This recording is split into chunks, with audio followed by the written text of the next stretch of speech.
We haven't been honest with ourselves in the last 73 years, and we are not being honest now. Pakistan is in a state of confusion because it was born in a state of confusion.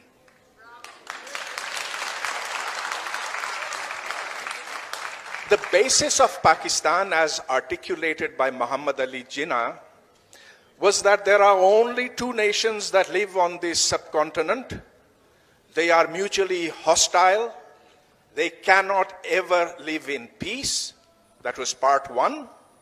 Part two was that Muslims form a nation. Well, the first is, given Narendra Modi's ascent to power, something that we can talk about, that hostility exists between religions, and between Hinduism and Islam there was a particular kind of hostility. So we can talk about that. But the second part is completely nonsensical. If Muslims formed a nation which could live at peace with every part of that nation, we would not have Bangladesh. So Najmuddin Sheikh Sahab, you said you didn't want to address Bangladesh. I want to address it because that is not allowed in our official narrative. All we hear is that it was conspiracies. And there couldn't be a bigger nonsense than that. We mistreated the Bengalis.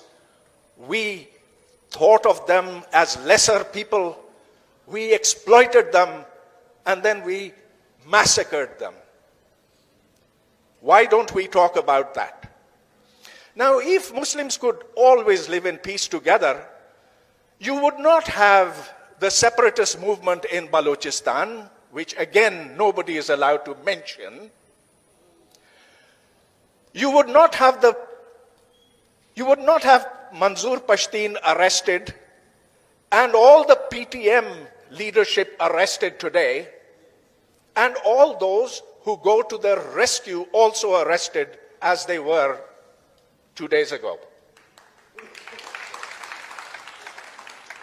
This establishment is terrified that there is more than one kind of Muslim in Pakistan. This establishment cannot live with diversity. Now, all this goes back to the idea that somehow if Hindus and Muslims could be separated, then there would be nirvana, there would be utopia. Mr. Jinnah, who we all hold in such great regard, is the founder of Pakistan, but he never was able to put down what that Pakistan was to be. He never wrote a single research paper. He never wrote an essay. He gave a lot of speeches which at different times said very different things. And so yes, the audience here will applaud what he said on the 11th of August 1947. But do they want to hear what he said in the frontier, where he said, "You are Muslims first and Indians second"? And this was before Pakistan was formed. In 1948, here in Karachi, addressing the Bar Council, he said, "This will be a land where Islamic law will be applied." He didn't have an idea of Pakistan. I'm sorry, although many of you believe that he did not.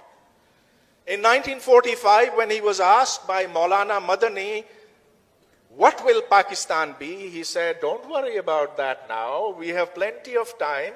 When we achieve Pakistan, we'll see what it's going to be." So there was nothing about how you would get rid of Jagirdari. There was absolutely no mention at all. Would Pakistan be a federation or a confederation? Nothing on that.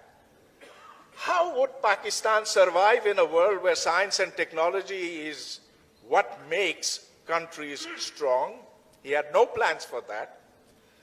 And so Pakistan was born in a state of confusion. And that confusion should have ended in 1971 when the two-nation theory went into the Bay of Bengal. We should have gotten rid of the two-nation theory then. It makes absolutely no sense today. It is nonsense today. So I can be arrested for that? Yes? So those in the...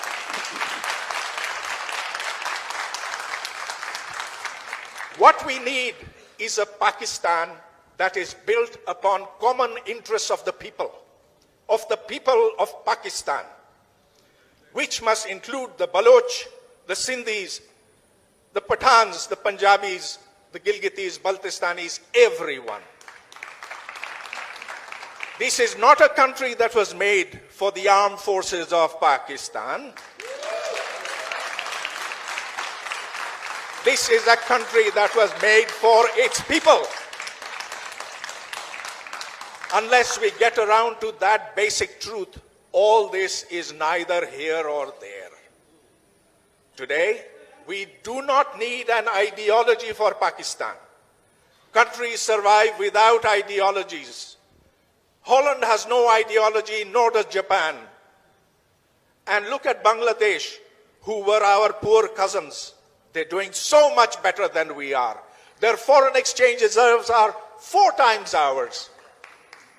Their quality of life index is so much better. Why?